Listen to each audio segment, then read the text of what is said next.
Well, I have a question about Teams meetings. We're just wondering if, you have the organizer. Does the organizer need to join the meeting? Can it continue without them? And if the organizer isn't on, can they still go and get the attendance list? I know, Nash, if you want to take that. Yeah. Sure. So there may be some differences that your organization has put in place, but the default behavior is someone internal to your organization must be on the call before the meeting will actually start.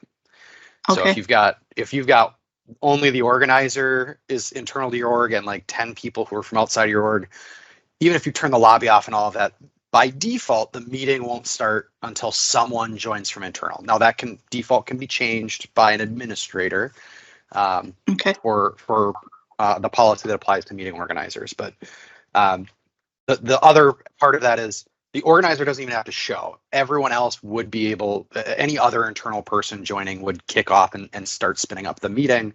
And so if there's only a couple remote folks, it's probably not an issue. And not remote, a couple external folks, it's not an issue. Mm-hmm. And then I think the final piece there, the meeting organizer is the only one who can download the meeting attendance list. Before 2 weeks ago, the only way to download the attendance list in a government community cloud environment was in the meeting experience. So the organizer would have to join the meeting and download the list. Mm-hmm. That's a recent change, though, that I'm pretty sure it was just 2 weeks ago. The ability to download the attendee report after the fact came. And the meeting organizer then never needs to join. They'll still, even if they never joined the meeting, they will see it today in line with the meeting chat, similar to how you would see like the meeting recording. They see a little tile there for the to download the attendee report. And in the nearish future, that experience will get even better, where there'll just be, for the meeting organizer, a tab up at the top that says attendance or attendees or something like that. Okay. So it isn't. And the organizer will always have access to the chat, even if it's been set up so that the attendees only have a temporary access. Yes.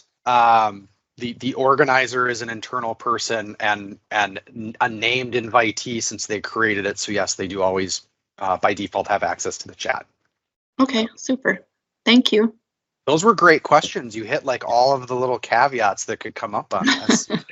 So I like that question too, from the perspective to point out, if your meetings are all about meetings with your coworkers internal, I mean, I think what we just described is, people can fire up meetings with other internal folks and not have to be there, right? That internally, everybody's got the power to get that meeting started. It's really, the impact really kicks in if there are external folks trying to join, right?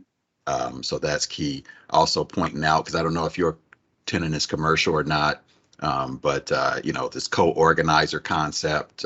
So, even if there was some dependency on the organizer, the ability coming for everyone really at some point to have co-organizers is going to be key there as well. But from what you described, I like that you brought that up, because I see that happen a lot, where people feel like, as the meeting creator, they have some strong responsibility to have to go kick it off, and depending on the situation, not necessarily. So it's a great case.